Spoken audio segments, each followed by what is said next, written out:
Assalamualaikum warahmatullahi wabarakatuh. Selamat bertemu kembali di kuliah online bersama Andri Hermawan.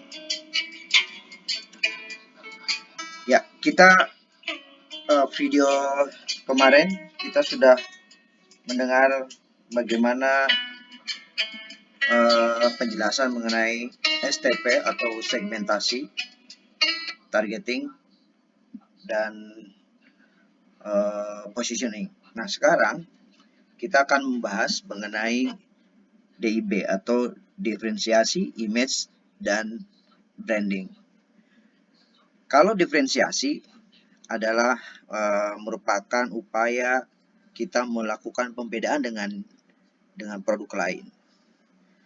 Resiko penerapan strategi diferensiasi adalah sebagai berikut. 1. Bila konsumen hanya melihat sedikit nilai yang diciptakan, karena diferensiasi, maka strategi biaya rendah akan menggesernya. Maksudnya adalah menyangkut persaingan bisnis. Jika nilai yang ingin kita berikan pada konsumen tidak sesuai dengan yang diharapkan, maka produk kita akan terkalahkan oleh produk dengan harga yang murah, yang belum tentu berkualitas tinggi. Nah, untuk itu perlu ada satu strategi penciptaan diferensiasi agar harga murah ini tidak terjadi. Artinya kita tetap harga dengan yang optimal, tetapi tetap laku. Kedua adalah mudah tergeser bila pesaing dapat merekayasa strategi yang sama dalam waktu yang singkat. Di sini perusahaan harus berusaha memberikan strategi yang sulit direkayasa oleh perusahaan lain, sehingga produk kita tidak akan mudah tergeser dari produk perusahaan lainnya. Ketiga adalah untuk mendapatkan produk yang unik dibutuhkan investasi yang cukup besar. Produk yang tidak banyak terpikirkan oleh orang lain, yang membuat unik produk tersebut dibutuhkan biaya yang tidak sedikit. Mungkin dalam segi desainnya yang membuat unik atau dalam segi pemasarannya seperti melalui iklan, dibutuhkan investasi yang banyak, yang tidak sedikit ya. Tapi juga dilakukan kemungkinan produk yang dijual akan lebih dikenal orang lain yang cukup besar peluangnya. Nah, kita beranjak selain tadi diferensiasi, kita membahas mengenai image atau citra. Citra adalah tujuan pokok bagi organisasi atau sebuah perusahaan, di mana citra adalah sebuah abstrak atau intangible, tetapi wujudnya dapat dirasakan dari penilai, baik semacam tanda respek, rasa hormat dari publik sekelilingnya atau masyarakat luas terhadap organisasi atau perusahaan tersebut.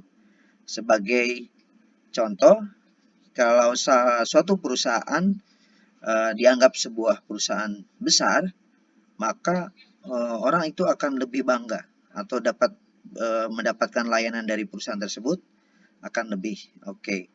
Contoh misalnya ada beberapa perusahaan, contoh misalnya kalau orang bekerja di suatu industri Astra, karena image-nya sudah bagus, orang yang keluar dari atau dia sudah berpengalaman di Astra itu akan banyak dicari oleh orang lain.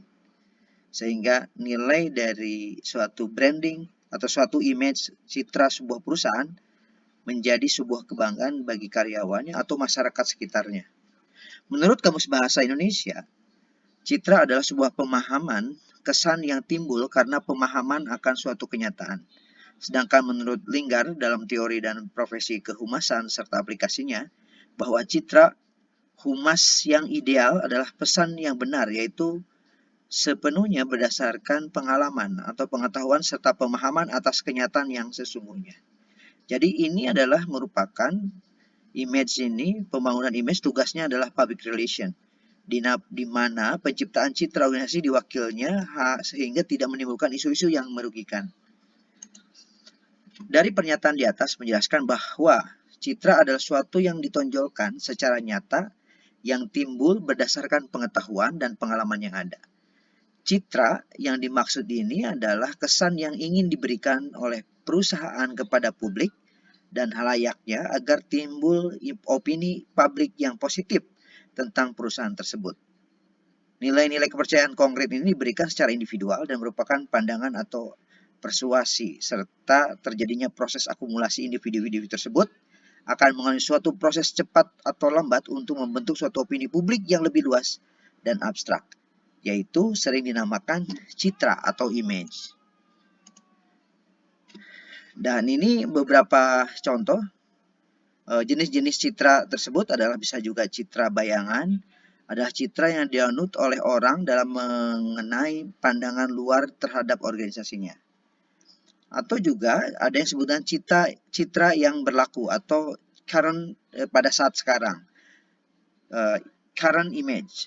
Jadi citra yang sekarang terjadi adalah suatu citra pandangan yang melekat pada pihak-pihak luar mengenai suatu organisasi atau perusahaan. Ini bisa kita lakukan dengan melakukan survei current image. Jadi kita bisa mensurvei masyarakat image saat ini perusahaan ini seperti apa. Nah, nanti kita mau beralih ke mana citra ini, mau diarahkan ke arah mana. Nah, transisi citra yang awal menjadi citra yang baru itu perlu ada suatu program-program pembangunan sebuah citra. Nah, citra yang diharapkan adalah suatu citra yang diinginkan oleh pihak manajemen.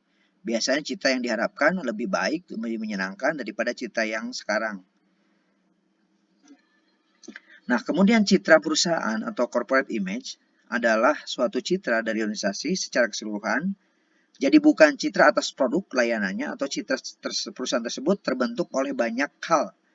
Hal-hal positif dapat ditingkatkan adalah dengan antara lain adalah sejarah, riwayat hidup, perusahaan, dan lain-lain. Citra majemuk atau citra multiple image adalah citra yang dapat diterapkan pada semua jenis organisasi atau perusahaan yang memiliki unit atau pegawai. Masing-masing unit dan individu memiliki perangai atau perilaku tersendiri sehingga secara sengaja atau tidak sengaja mereka pasti memunculkan suatu citra yang belum tentu sama dengan citra organisasi dan perusahaan secara keseluruhan.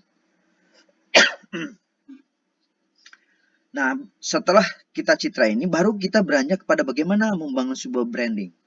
Nah, branding ini adalah suatu nama atau istilah, simbol, desain, atau gabungan keempat mengidentifikasikan produk para penjual dan membedakannya dari produk tersebut.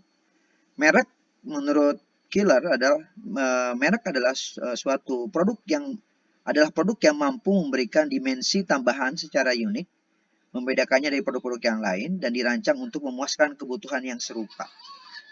Perbedaan tersebut bisa bersifat rasional dan tangible, terkait dengan kinerja produk dari merek bersangkutan, maupun simbolik, emosional, dan tangible.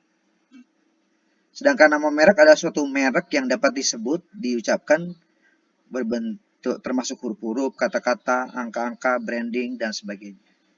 Jadi yang disebut branding itu adalah semacam simbol atau ciri-ciri khas dari suatu perusahaan, misalnya dalam bentuk logo, dalam bentuk warna, dalam bentuk ciri khas atau desain-desain tertentu yang menciri khaskan sebuah perusahaan.